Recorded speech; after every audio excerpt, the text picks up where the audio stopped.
Hi welcome to इबीट cash और स्वागत है आपका एक और एपिसोड में जिसका नाम है चार्ट ऑफ द वीक।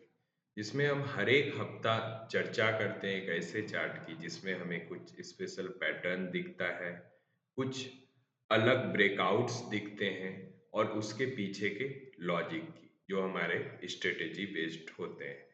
अब इस हफ्ते चार्ट चुनना एक आसान काम तो था नहीं, क्योंकि हम लोग मार्केट के जिस दौर से गुजर रहे हैं, वहाँ ऐसे शेयर्स चुनना जहाँ पे मूवमेंट हो, जहाँ पे इन्वेस्टर या ट्रेडर जो भी हो, वो पैसे लगाने के लिए इच्छुक हो, ये ढूंढना एक टफ टास्क था।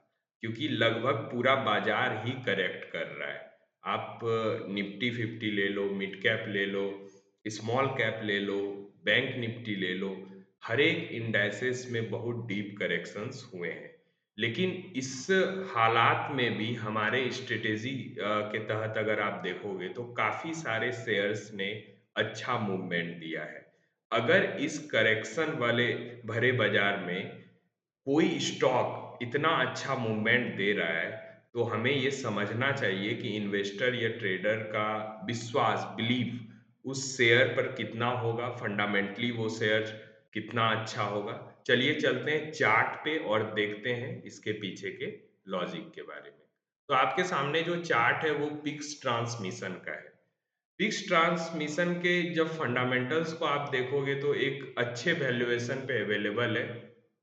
बहुत सस्ता तो नहीं कहूँगा, लेकिन एक अच्छे वैल्यूएशन पे, जहाँ पूरा बाजार अभी करेक्ट होके कोशिश कर रही है कि स्टॉक्स अपने रियल वैल्यूएशन पे वापस आ जाए, वहीं पिक्स ट्रांसमिशन अभी भी अच्छे वैल्यूएशन पे हमारे सामने अवेलेबल है।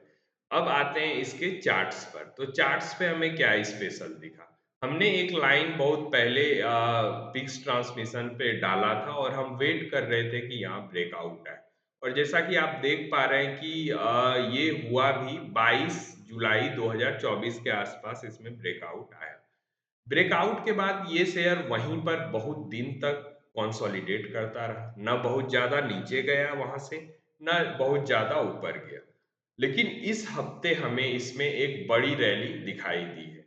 और इसके पीछे जब आप नीचे वॉल्यूम बार्स को देखोगे तो यहाँ काफ़ी वॉल्यूम बार्स के सपोर्ट है। ये ब्रेकआउट आपको थोड़ा कंफ्यूजिंग लगेगा, क्योंकि आपने अक्सर ब्रेकआउट्स को देखा है कि हमने जो लाइन ड्रॉ किया हुआ रहता है रेसिस्टेंस पर, अगर कोई कैंडल उसके ऊपर क्लोज देता है तो हम उस तरह के ब्रेकआउट्स को मानते हैं। लेकिन यहाँ पर आपको ये ब्रेकआउट थोड़ा अजीब दिखेगा, क्योंकि इसमें ब्रेकआउट तो काफी पहले हो गया है 22 जुलाई 2024 वाले कैंडल में। लेकिन अभी हमने इसको क्यों चुना? इसके दो रीजंस हैं। अब दो रीजंस क्या क्या है? सबसे पहले आप जब वॉल्यूम सपोर्ट को देखोगे तो आपको समझ में आएगा कि इसमें लगातार वॉल्यूम्स जनरेट हो रहे हैं। अब लगातार वॉल्यूम जनरेट होने का मतलब होता है कि कोई ना कोई बड़ा इन्वेस्टर इसमें अपना इंटरेस्ट दिखा रहा है। अब जब कोई बड़ा इन्वेस्टर इंटरेस्ट दिखा रहा है, इसका मतलब वो उसे कहीं ना कहीं ये शेयर फंडामेंटली अच्छे वैल्यूएशन पे लग रहा होगा। अब हमारा काम यहाँ पे क्या होता है? हमारा काम होता है कि हम वॉल्यूम से इसे कंफर्म करें, और जब इस तरह की बड़ी रैली एक ही कैंडल में हो, आप देखिए सबसे पहले तो ये गैप अप खुला और उसके बाद गैप अप के बाद एक बड़ी रैली दी है और उसे सस्टेन भी किया है। सेलिंग प्रेशर बहुत ज्यादा नहीं आया है इस पे।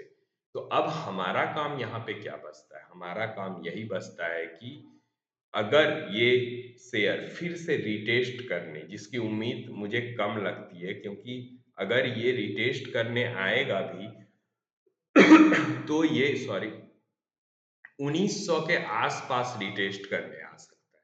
लेकिन अगर ये आपको किसी भी कारण से 1600, 1700, 1500, ये किसी भी लेवल पर मिलता है, रिटेस्ट करने आता है, तो मेरी राय होगी कि आप इसमें एंट्री कर सकते हैं, जो मेरा व्यू पॉइंट है। अब अगर आपको किसी भी तरह का इन्वेस्टमेंट या ट्रेडिंग बेट लेना है पिक्स ट्रांसमिशन पे, तो आप अपने फाइनेंशियल एडवाइजर की राय जरूर ले लें। हमारे लिए बस साफ साफ राय ये है कि अगर ये शेयर हमें 1600, 1700 या फिर 1900 के रेंज में भी मिलता है, तो हमारे लिए एक अच्छा पॉइंट ऑफ एंट्री होगा और वहां से हम इसमें 20% 25% जैसी ठीक ठाक रैली की अपेक्षा रखते हैं आगे के लिए। मिलते हैं अगले चार्ट ऑफ द वीक के साथ अगले वीक, तब तक के लिए